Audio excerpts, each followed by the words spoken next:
So here's what's going on. We've basically got everything on there. Our measurements confirm that the wheels on each side are where they're supposed to be. And so right now we are sort of trying to move the midsection into the front end in order to eliminate this half-inch gap somehow. So far we have been unable to do so. I did it. It's good on my side too. Why weren't we able to before? I don't know, but nothing was working like for real. We pushed it, but it wouldn't go in. Give me 5, man.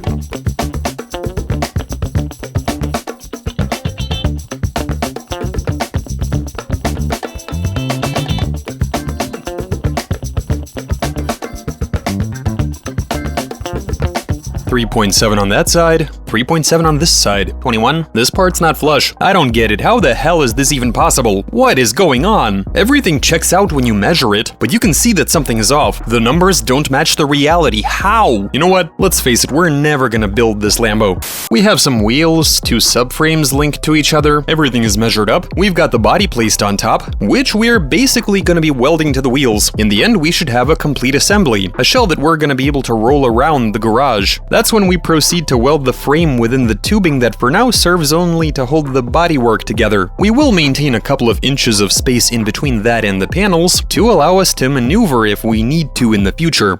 Why don't I hear any welding? Are you measuring something? Yeah, I was expecting to be talking with sparks flying in the background, Yegor kicking out the logs from underneath the Lambo, but he seems to be busy doing something else in there. Everybody out in the world, stop messing around. Missing what you want. My brother's going down the drain. My sister's living the dream. But everybody's singing along. It's okay, we'll all soon be gone.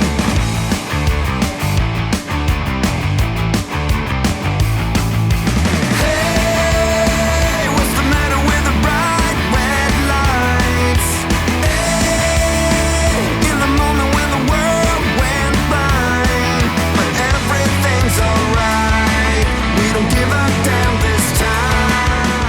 I did say I should have made a run for it. Jumping over garages. You'll put it together in 15 minutes, he said. 1 month later, make it 2 actually. Really? We've been at it for 2 months, bro. I've lost count to be honest. How long do you think it'll take to make the frame? Go ahead, set a goal post. I'd say a month maybe? Really? That long? I thought you'd say a week. Giving myself some wiggle room. Things keep changing with these panel gaps. They keep shifting in either direction. For half of this day of filming, we'd have trouble fitting either door. Then at some point they both wouldn't fit, at which point we decided to just send it and start welding. And now both doors fit perfectly. It all just fell into place. This time there won't be comments saying that we're too slow. People seriously have zero patience. Believe me when I say that we're not slacking. You just want to tell them, try it yourselves. Now we realize just how easy it is to simply modify a car, when all you're really doing is removing old parts and bolting on new ones. Even when you're fabricating custom piping, yeah, you're just welding. You've got reference points to work from. Here they just don't exist. You're effectively bolting and welding stuff to air. So like, you can clearly tell that we're exhausted, but unwavering. We will finish building the car. Let me reiterate, all of those comments saying that we'll quit halfway, they're completely unfounded. At the very least, I'm not giving up. Then again, we just need to undress it a bit and weld a cradle around the engine out of square tubing. So we keep photographing various elements of the body and asking the maker questions. And oh my goodness, I am so grateful that we're still in contact with him and he hasn't changed his number. So here's what we need to figure out right now. This part joining the roof, well, on this side they overlap, while on that side they're up against each other. And we're confused as to whether this or this is how they should be joined. Let's continue welding the frame.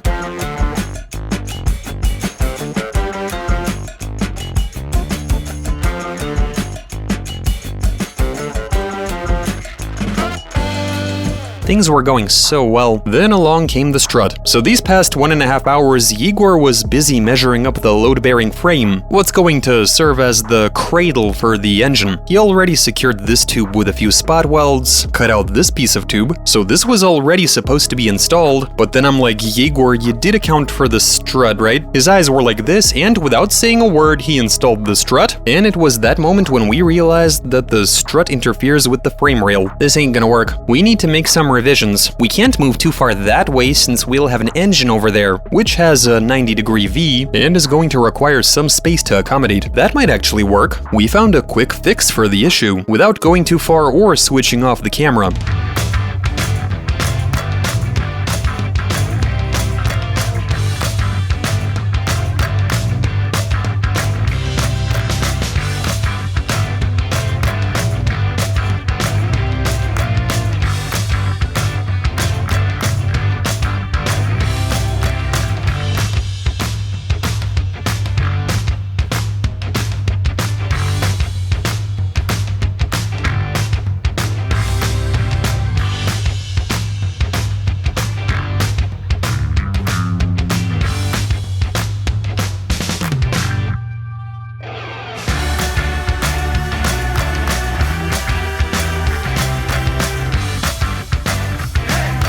Okay, so today we welded bits of the engine cradle, which are gonna hold it in place. Later on, we'll weld on some brackets for the engine mounts, and this is where the engine will be at. It's all nice and even, the struts fit, nothing's getting in the way. We've also fitted the engine cross member. That's meant to keep any sort of excessive movement in check. I mean, fore and aft. The side-to-side motion is controlled by these two mounts. So we've already got 2 of the motor mounts. We just need to fit 2 more. We've got the hubs, and Ilya has gone out to buy some coilovers, which we'll soon be fitting to the car as well. Soon we'll even be able to install the motor. But now it's time to carry on welding. Does anyone copy?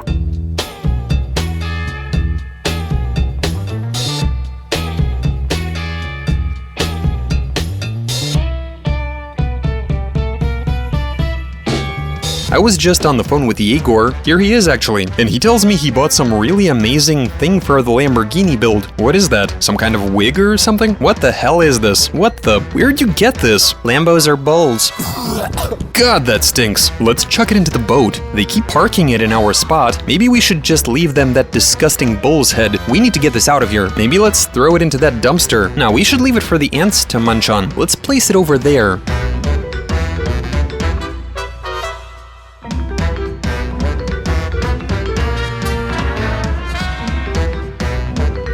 Why did he bring that here? He seems to be really enjoying this, look at him. You have to understand that Lamborghinis are bulls, dude, which is something we needed a piece of. Right, and you grabbed it by the horns. Let me show you what I've brought. Yeah, cool. Aw, no, man.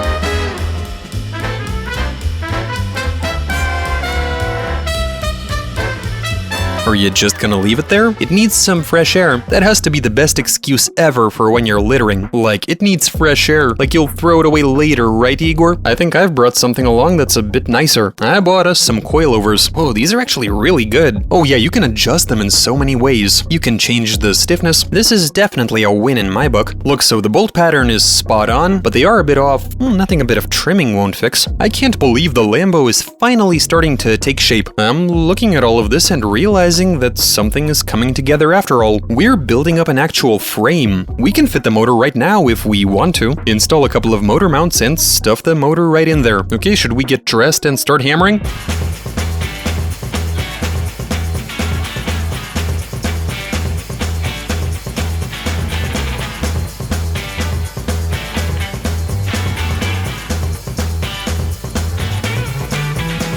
So we are working on spacers, but we are trying to keep things cheap. To do so, we removed the front brake discs, and Igor is fusing them with the rears. The reason for doing so is that we don't want to miscalculate the width of these spacers. We think we measured them correctly, but who knows really? Getting a spacer made up for you is pretty costly. They're $80 a piece, and getting the width wrong means revising them or ordering new ones altogether. That would be a dumb move, so this is our temporary solution. At least we'll be able to test fit the wheels and see how they complement the bodywork. We might want to make the spacers wider or tuck the wheels in deeper. There it is. That's our hacky method, though you have to admit it does look pretty neat. Don't worry, we're not gonna be driving on this setup.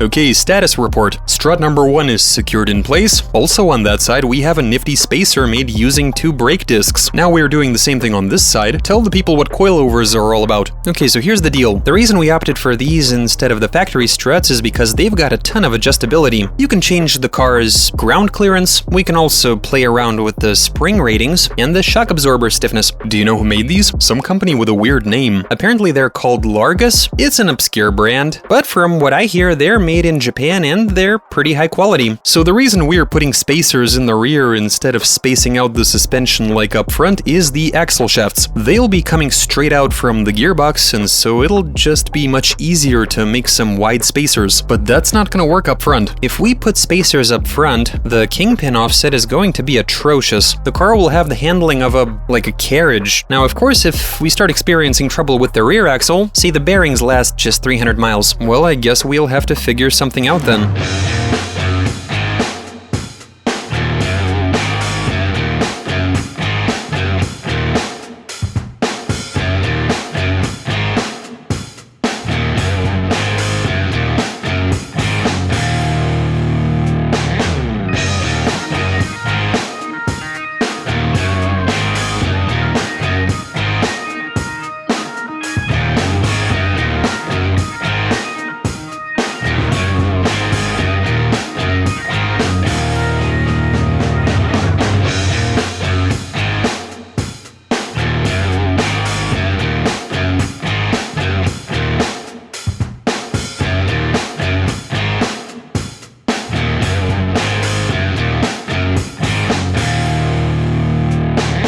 Okay, so a new day is upon us, and Igor has come prepared. He's brought some elongated suspension arms. How much longer have you made them? In inches. I think it's about 3, which is less than required, or 2.7, when they should be around 3.5. And why'd you do that? We are gonna be playing around with the spacers. Igor actually welded one of the arms up the wrong way. He was literally just hacking and re-welding stuff. It does seem to be even now. I try not to weld things up all the way. I mean, you never know. So the plan for today is to finish assembling the front suspension in order to bring the wheelbase to precisely where it needs to be. After that, we can continue welding up the frame, especially since next episode we'll have a pipe bender, a new toy. Alright, let's get to work.